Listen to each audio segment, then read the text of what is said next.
E aí, bora mergulhar de cabeça nos números e na estratégia do Kinea Securities, o KNSC11. A gente vai usar como base o relatório mensal mais recente, o de janeiro de 2026, para entender o que está por trás de cada número desse fundo imobiliário. E a grande pergunta que vai guiar a gente aqui é essa: será que vale a pena apostar no QNSC11 em 2026? Para tentar responder isso, vamos fuçar nos detalhes da carteira e nos principais indicadores dele. O nosso roteiro de hoje é bem direto ao ponto. Primeiro, um raio-x do fundo. Depois, a gente vai esmiuçar a carteira. Em seguida, partimos para a análise dos indicadores e, no final, um balanço com os prós e contras para ajudar na avaliação. Simples assim. Beleza, então. Vamos começar do começo, né? Afinal, o que é esse tal de KNSC11? Olha, a primeira coisa que salta aos olhos é quem está por trás do fundo. O KNSC11 é gerido pela Kinea, que é uma empresa do Grupo Itaú. E só de saber isso, a gente já respira um pouco mais aliviado, né? Traz uma segurança, uma credibilidade enorme, porque estamos falando de uma das gestoras mais respeitadas do Brasil.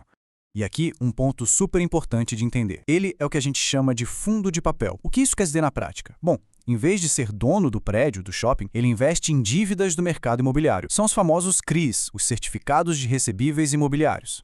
E a estratégia dele é bem interessante. É uma estratégia mista.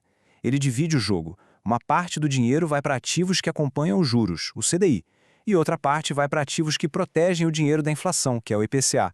Essa flexibilidade é o grande pulo do gato aqui.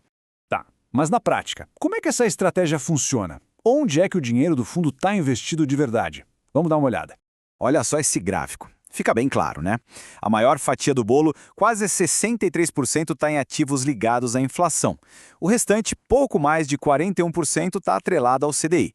Isso mostra que o fundo está meio que preparado para qualquer cenário, seja de inflação alta ou de juros nas alturas. E não é só isso. A diversificação vai além. O fundo espalha o dinheiro em vários setores diferentes. Shoppings, galpões logísticos, escritórios. Isso é fundamental para não colocar todos os ovos na mesma cesta, sabe? Ajuda a mitigar os riscos. Agora segura essa. 103,7%. Como assim? Como é que um fundo pode ter mais de 100% do seu patrimônio investido? Parece mágica, né? Mas não é. Então, o nome disso é alavancagem. O que isso significa? Basicamente, o fundo usa alguns mecanismos para investir um valor maior do que ele realmente tem em caixa. É uma faca de dois gumes, viu? Pode turbinar os ganhos, mas, claro, também aumenta bastante o risco da operação. Ok, já entendemos a estratégia, a carteira e até esse lance da alavancagem. Agora é hora de ver se a conta fecha. Vamos analisar os principais indicadores de desempenho do fundo.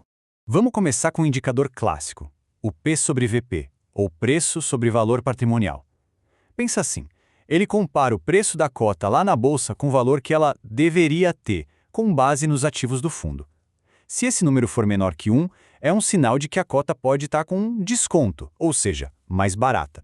E olha que interessante este gráfico do próprio relatório.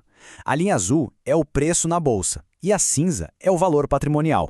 Tá vendo como a azul tem andado quase sempre abaixo da cinza? Isso mostra que o fundo tem sido negociado com esse deságio. Para quem está pensando em entrar, pode ser uma janela de oportunidade. Agora, o que todo mundo quer saber? Dividendos.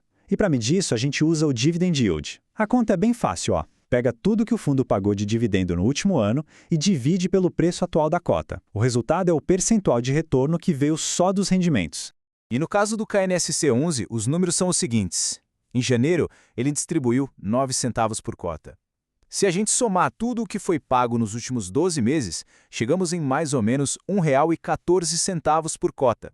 Fazendo a conta com base no preço da cota que estava no relatório, a gente chega num dividend yield anualizado de cerca de 12,6%.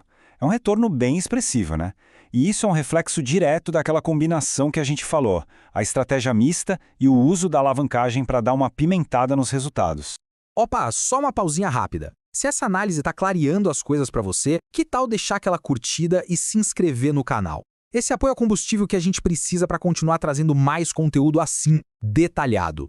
Beleza? Chegou a hora de juntar todas as peças do quebra-cabeça. Vamos fazer um balanço final, com os prós e os contras do QNCI 11. Então vamos lá. Do lado dos prós, a gente tem uma gestão de peso que nem é do Grupo Itaú e isso pesa muito. A carteira é super diversificada, o que dilui o risco. E a estratégia dele é inteligente, preparada tanto para a inflação quanto para juros altos. Já do lado dos contras, o principal alerta é a alavancagem, que aumenta o risco. A estratégia mista também pode ser um pouco mais complexa de acompanhar. E o fato da cota estar com deságio, apesar de ser uma oportunidade, também pode ser um sinal de que o mercado está vendo mais risco ali. Isso nos leva à grande reflexão. O KNSC11 não é um fundo simples. Ele é sofisticado, tem uma estratégia ousada e uma gestão de primeira. Então, a pergunta final não é se o fundo é bom ou ruim. A verdadeira pergunta é: essa combinação de estratégia mista com o risco da alavancagem faz sentido para o seu perfil de investimento? É aí que a decisão final acontece. E com essa reflexão, a gente encerra nossa análise de hoje.